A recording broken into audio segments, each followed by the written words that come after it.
1 John in chapter 1, then in chapter 3, he actually goes into this, and twice he says the same thing, but gives different. Okay? He starts it the same way. This is the message that you've heard from the beginning. What?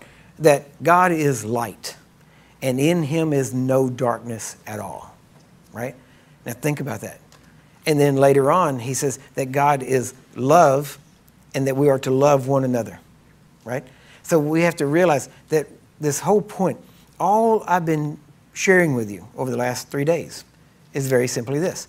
God is light, and in him is no darkness. See, the God that most Christians present to the world has darkness in him. Yeah? Oh, I won't heal you until you get the sin out. Oh, I won't heal you until you get this broken. Or I won't heal you. See, God, that's not God. God is light in the sense that there is no darkness in him. He's good. He's pushing. He's done everything he can do to get you healed. And now all he's trying to do is get his followers to work with him. And instead, we work against him. You know, by telling somebody, well, you don't deserve it yet, for whatever reason. We wouldn't say those words, but we'd come up with something else. And we have to realize it's not about us. Jesus made it very clear. Have you ever noticed whenever he was talking about power, he said, when he said, go, heal the sick, do all these things, heal the sick, raise the dead, cast out devils. He said, freely you've received, freely give. Now, it's funny because the way the church has taken that, he said, heal the sick, raise the dead, cast out devils. Oh, and by the way, it's time to take up the offering. So, you know, we've given you freely, so freely give back. For some reason, we think that he switched into an offering sermon. He didn't. When he said, freely you've received, freely give, he was still talking about power. He was still saying, listen, I'm giving you this power. He said, behold, I give you power. Not you earned it. He said, I've freely given you this power, so freely give it away. Don't pick and choose. Don't try to decide who deserves it and who doesn't. Just give it away. See, that's what we've got to realize as a church. When we start doing that, things get so easy because I don't have to go in and find every problem. Don't have to go in and find every, you know, how did it get there? How long has it been there? You know, what spirits are there? How many are there? What are their names? Which one is the gatekeeper, the one that I got to get, and if I get him, all of the others will go. It's none of that. You don't see any of that in the Bible. And yet, we have built up an entire industry in the church with that. Beloved, we've got to see, we've not only got to see God ourselves in his nature and in his character that he really is, we've got to present that to the world. And when we do, the world will love Jesus. Most of the world loves Jesus now. They just don't like the church. Right? They love Jesus. They just don't like his kids. I've told God that myself. God, I love you. There's just some of your kids I can't stand. You know, there's some of your kids I can't deal with. Right? But we need to be the people that present the nature of God.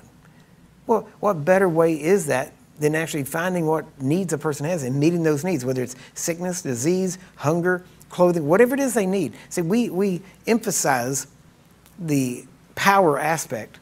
And that's fine because we need to make sure we have power and bring power, you know, to the situation. But we have to realize it's not all about power. Most of it has to do with nature and character. And if you have the right nature and character, let me say it this way. If you have the right nature and character for power to flow well through you, that same nature and character will also cause you to want to feed the hungry and clothe the naked. Right? It's not, but many times, and let me just be honest with you, when I started, I wasn't looking for character development. My daughter died. I buried her. All I wanted was truth, and I wanted to know, how do we get the power to work? And that was it, and that's what I was going after. That's why I had no qualms about violating, you know, things that people had built up, all these traditions and things. I had no problem with that. I'm like, look, if it's true, if faith won't work because of that, then let's know it. And if I can do that and faith still work and this is, you know, I don't have to pay attention, then great. It's one less thing I got to think about because I don't have time. I mean, let's just, I got to send you to break here, but I want to give you this last thing before we go.